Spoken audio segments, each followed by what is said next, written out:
Bienvenue dans le débat.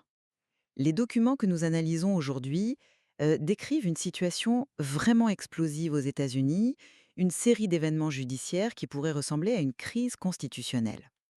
Alors, la question centrale qu'on se pose, c'est est-ce que la véritable menace pour l'état de droit vient d'un assaut direct contre les institutions, comme le rapportent nos sources, ou bien de la fabrication même de ces récits conçus pour simuler une crise? De mon côté, je vais défendre l'idée que les faits rapportés, s'ils sont avérés, signalent une rupture bien réelle.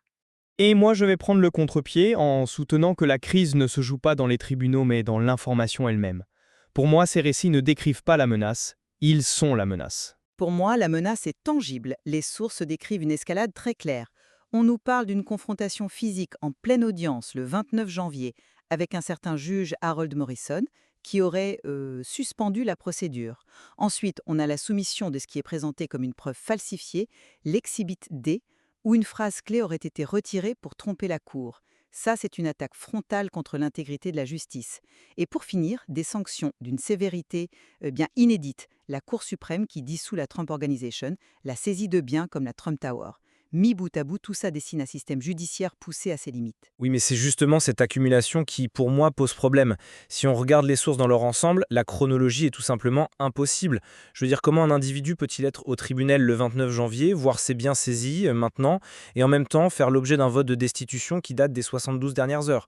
Les événements se télescopent de manière totalement incohérente. Ce n'est pas le reportage d'une crise, c'est le scénario bien ficelé d'une crise. Mais est-ce que ces contradictions ne pourraient pas simplement être le fruit, disons, d'un reportage médiatique chaotique, de sources multiples qui rapportent des fragments d'informations, plutôt que la preuve d'une fabrication délibérée? C'est là qu'un outil mentionné dans nos sources, Notebook LM, une sorte d'assistant de recherche IA, devient très intéressant.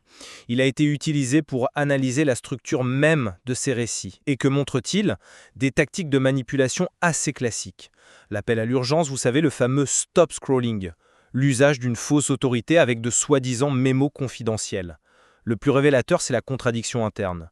On nous présente le juge Morrison comme un conservateur crédible, nommé par Reagan, pour ensuite qualifier son action de procès-spectacle communiste. Ça, ce n'est pas de l'information, c'est une incohérence narrative conçue pour plaire à différents publics.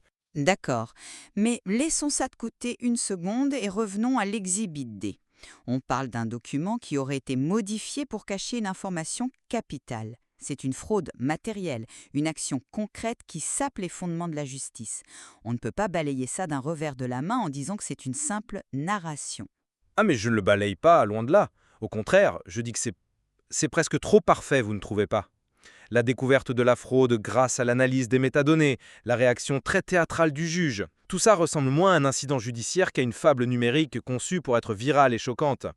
La véritable preuve, ce n'est pas le contenu de cet exhibit D, qui est probablement fictif, mais bien l'incohérence des sources qui le décrivent. Ces récits n'ont jamais été faits pour être lus ensemble, et c'est là que tout s'effondre. Hum. Admettons un instant que ces récits soient exagérés, voire fabriqués.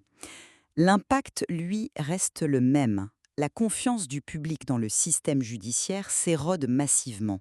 La perception d'un système en crise devient une crise en soi. La légitimité des institutions est attaquée, que les faits soient exacts ou non. Le mal est fait, quoi. Là, je pense qu'on se trompe de cible. Nos sources mettent en scène un conflit. C'est vrai, mais ce n'est pas celui qu'on croit. Ce n'est pas un homme contre la justice. C'est le chaos informationnel, contre la clarté analytique. D'un côté, on a des récits alarmistes et contradictoires. De l'autre, la méthode Notebook LM qui les déconstruit méthodiquement. Le véritable enjeu, ce n'est pas la crise judiciaire. C'est la crise de la vérité et notre capacité à la discerner. Donc, pour résumer ma position, que les faits soient entièrement réels ou amplifiés, ils nourrissent une narrative d'effondrement institutionnel. L'assaut, qu'il soit physique ou informationnel, vise l'autorité judiciaire et la confiance qu'on lui accorde. C'est là que réside le danger principal. Et de mon côté, pour conclure, je dirais que le danger ultime ne se trouve pas dans ces événements, mais dans l'écosystème médiatique qui permet de rendre indiscernable une crise réelle d'une crise fabriquée. La vigilance numérique, la capacité à analyser les sources comme le fait cet outil, ce n'est plus une option, c'est une compétence civique essentielle. Au final, ces documents nous obligent à envisager une double menace, l'une qui pèse sur l'intégrité de nos institutions et l'autre sur l'intégrité de l'information. Déterminer laquelle est la plus imminente reste le défi central. Et il est clair qu'on a encore beaucoup à explorer sur ce sujet.